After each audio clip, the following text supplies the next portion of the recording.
প্রথমেই দেখে নেব একটি কম্পিউটার তৈরি করতে গেলে কোন কোন ডিভাইসের প্রয়োজন হয়। 1 নম্বরে রয়েছে মাদারবোর্ড, 2 নম্বরে রয়েছে প্রসেসর, 3 নম্বরে রয়েছে র্যাম, 4 নম্বরে রয়েছে এসএসডি বা হার্ড ডিস্ক, 5 নম্বরে রয়েছে এসএমপিএস, 6 নম্বরে রয়েছে ক্যাবিনেট যার মধ্যে এই সমস্ত জিনিসগুলি ফিট করতে হয়, 7 নম্বরে রয়েছে কিবোর্ড আর মাউস, আর 8 নম্বরে রয়েছে মনিটর। এই কটা ডিভাইস হলেই একটা বেসিক কম্পিউটার তৈরি হয়ে যাবে। এই ডিভাইসগুলিকে একে একে আলোচনা করে নেব, কোনটা দামি কোম্পানি আর কোনটা কম দামি কোম্পানি।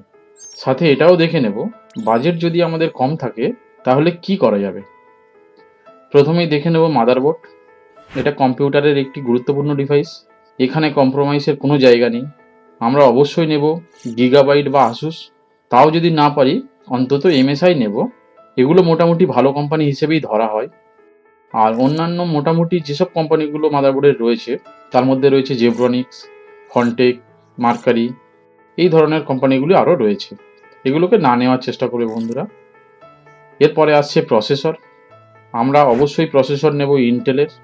আর যদি আমাদের বাজেট কম থাকে তাহলে আমরা এএমডিতে যেতে পারি, তবে আপনারা সর্বদাই চেষ্টা করবেন ইন্টেল প্রসেসর নেওয়ার।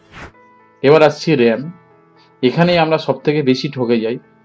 আমি আমার কাজের জায়গাতে গিয়ে দেখেছি অন্যান্য ডিভাইসগুলি ভালো দেওয়ার থাকলেও এই র্যামটা এমন একটা কোম্পানির দেওয়া থাকে যার জন্য সিস্টেমের পারফরমেন্স অত ভালো থাকে না।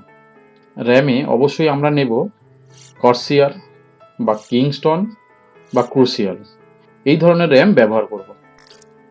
এরপর আসছে এসএসডি বা এইচডিডি। আমি অবশ্যই বলবো এসএসডি ব্যবহার করতে, যদিও এখনকার মাদারবোর্ডগুলোতে এসএসডির থেকেও উন্নত এনভিএমই ব্যবহার করা হয়ে থাকে, তাও আমি মোটামুটি এসএসডিতেই আলোচনা করছি। আমি যে এসএসডি ব্র্যান্ডের কথা বলবো সেখানে আপনারা এনভিএমইও পেয়ে যাবেন। এসএসডিতে ব্যবহার করব সিগ্রেট, ক্রুসিয়াল, স্যামসাং, ডব্লুডি। ডব্লুডিও ভালো, তবে ওর ওয়ারেন্টি নিয়ে একটু ভুগেছি, যেটা আমার আগের ভিডিওতে জানিয়েছিলাম, তাই ওটাকে আমি খুব একটা জোর দিচ্ছি না, আপনারা চাইলে নিতে পারেন। এবারে আসছি এসএমপিএসে। এটা যদিও আমরা ক্যাবিনেটের সাথেই পাই, আমি আলাদা করে বলেছি কারণ ক্যাবিনেটটা আমাদের বাজেট কম থাকলে একটু কম দামে নিতে পারি, তবে এসএমপিএসটা ভালো নিতেই হবে। এসএমপিএসের জন্য অবশ্যই ব্যবহার করব কুলার মাস্টার বা কর্সিয়ার, আর এর থেকেও কম দামে গেলে আইবল।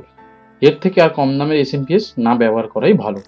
আর ক্যাবিনেটের ব্যাপারে আগেই বললাম, বাজেট যদি কম থাকে তাহলে সাধারণ ক্যাবিনেট নিতে পারেন, আর না হলে ওই এসএমপিএস এর সাথেই ক্যাবিনেট পেয়ে যাবেন একই কোম্পানির। আপনাদের বাজেট থাকলে নিয়ে নিতে পারেন। এরপর কিবোর্ড আর মাউস নিতে হবে।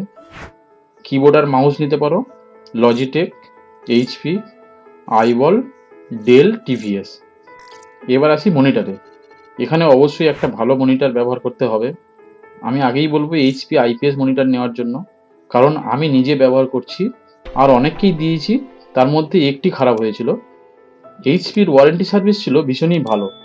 এক তো খুব তাড়াতাড়ি সার্ভিস করেছিল, সাথে অনসাইট ওয়ারেন্টি মানে বাড়িতে এসেই সার্ভিস করিয়ে দিয়েছিল। তাই প্রথমেই বলবো এইচপি, স্যামসাং, এলজি ব্যবহার করতে পারেন। এছাড়াও আমি আরও দুটো জিনিসের কথা বলবো, সেটা হলো একটা ইউপিএস আর একটা সাউন্ড সিস্টেম। এই ইউপিএস আর সাউন্ড সিস্টেম ছাড়াও কম্পিউটার লোক ইউজ করছে, তবে একটু গ্রামের দিকে যদি আপনারা কম্পিউটার ব্যবহার করেন সেক্ষেত্রে একটা ইউপিএস অবশ্যই আমি নিতে বলবো।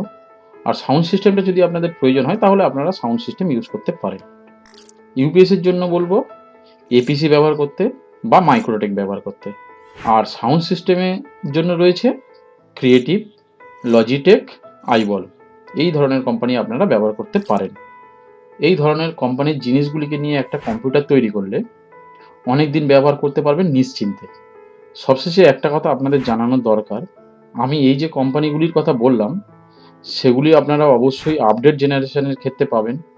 খুব পুরানো জেনারেশনে গেলে আপনারা সব নাও পেতে পারেন, তো এই জিনিসটাকে আপনারা একটু খেয়াল রাখবেন। আজ তাহলে এই পর্যন্ত থাক, দেখা হবে আমার পরের ভিডিওতে। আপনারা সবাই ভালো থাকুন, সুস্থ থাকুন।